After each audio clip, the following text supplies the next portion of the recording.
Imagine living your entire life in total darkness, never seeing a sunrise, never seeing the face of your loved ones, never seeing the world at all. You hear sounds, you feel textures, you smell scents, but the vibrant tapestry of colors, shapes, and light remains a complete mystery. Now, imagine in one single, breathtaking moment your darkness is replaced by brilliant, overwhelming light. This is not just a story of healing. This is a story of faith, rejection, courage, and divine power. It's a story that reveals more than just the restoration of sight. It reveals the very heart of God. This is the story of Jesus and the blind man.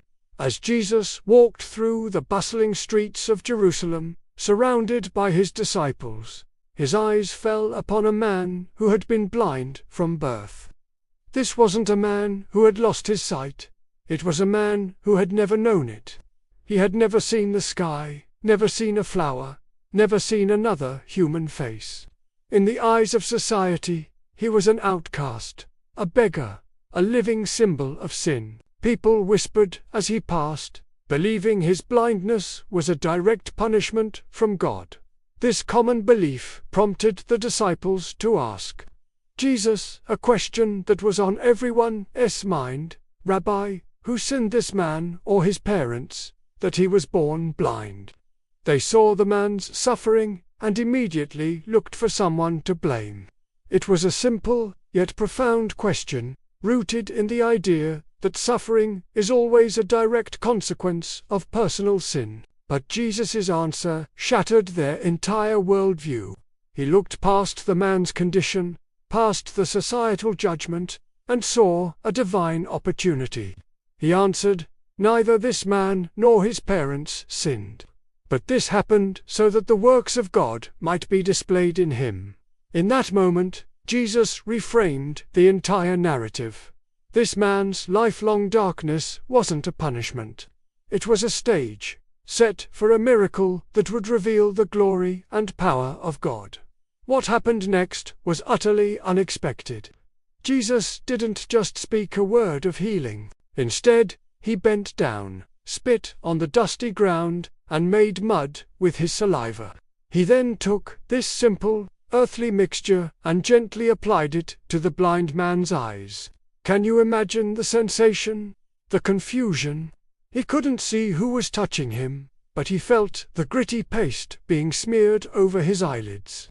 Then, Jesus gave an equally strange command: "Go, wash in the pool of Siloam." Siloam, which means sent, was a significant source of water for the city, but it was some distance away. The man had to navigate the crowded streets, blind, with mud on his eyes, based solely on the word of a stranger. He could have refused. He could have questioned the bizarre method. It made no logical sense. But something in Jesus' voice, something in his touch, inspired an incredible act of faith. He obeyed, holding onto walls, listening to the footsteps of others. He made his way, step by step, toward the pool. He found the water, cupped it in his hands, and washed the mud from his eyes. And in that instant, the moment the water touched his face, his world exploded into light.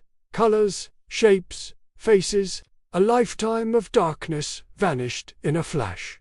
For the first time in his life, he could see. The man, now with clear vision, returned to his neighborhood, but the people who had known him his entire life were in a state of shock and disbelief.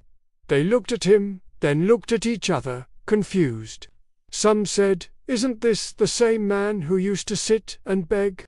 Others, skeptical, argued, "No, he only looks like him." The miracle was so profound, so impossible, that it was easier to believe this was a different person altogether. But the man himself silenced their debate.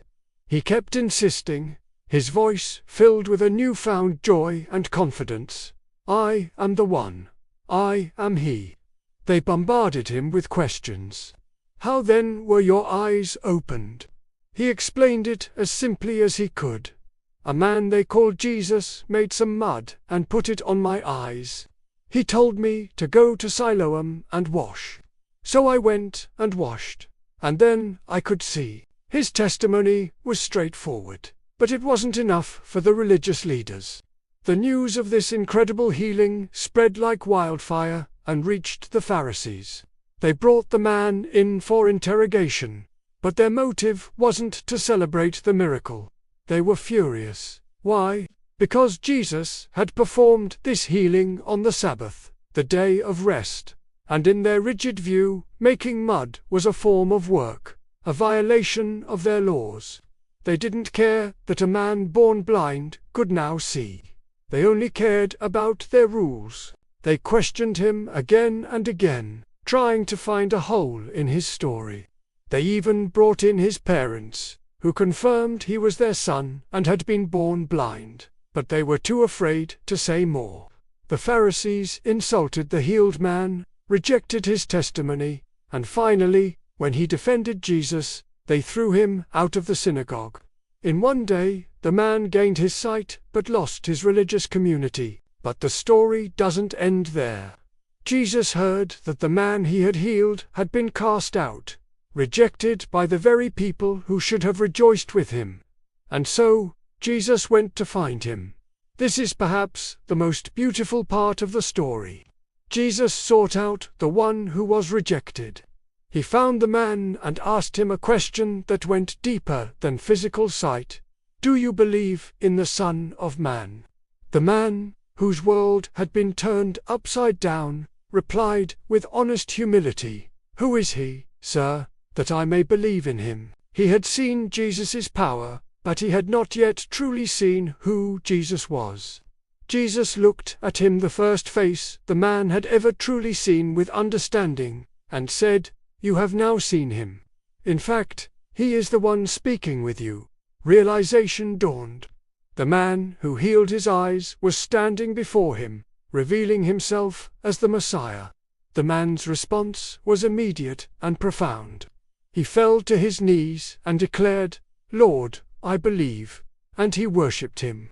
He had lost his religion, but he had found his Savior. This wasn't the only time Jesus healed the blind. As he was leaving the city of Jericho, a blind beggar named Bartimaeus sat by the roadside. Hearing that Jesus of Nazareth was passing by, he began to shout, "Jesus, Son of David, have mercy on me." The crowd tried to silence him, telling him to be quiet. But their rebuke only fueled his desperation. He shouted all the louder. His cry cut through the noise, and Jesus stopped. He called him forward. Bartimaeus threw his cloak aside, jumped to his feet, and came to Jesus. Jesus simply asked, "What do you want me to do for you?" Bartimaeus replied, "Rabbi, I want to see." And Jesus said, "Go. Your faith has healed you." Instantly, his sight was restored, and he began to follow Jesus down the road. These men were physically blind, but they had the vision to believe. In contrast, many of the religious leaders had perfect eyesight, but they were spiritually blind. They could see the world around them, but they couldn't see the God standing in front of them. Jesus didn't just come to open physical eyes. He came to open our hearts, our minds, and our souls to the truth. Today, you may not be blind in your eyes, but maybe you feel blind in other ways. Blind to hope, feeling lost in despair. Blind to direction, unsure of which path to take. Blind to faith, struggling to believe in anything. Blind to purpose, wondering if your life has any meaning.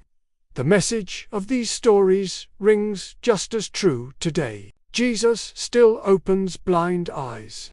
The world may reject you. People may doubt your story or your transformation. But when Jesus touches your life, no one can deny the change he has made. If he could create sight from nothing, if he could restore what was lost, he can absolutely change your life today. He can give you hope, direction, faith, and purpose. All you have to do is cry out to him, just as Bartimaeus did. The simple, powerful testimony of the healed man can become yours too. One thing I do know, I was blind, but now I see. Thank you for watching. If this story touched your heart, please share it with someone who might need to hear it.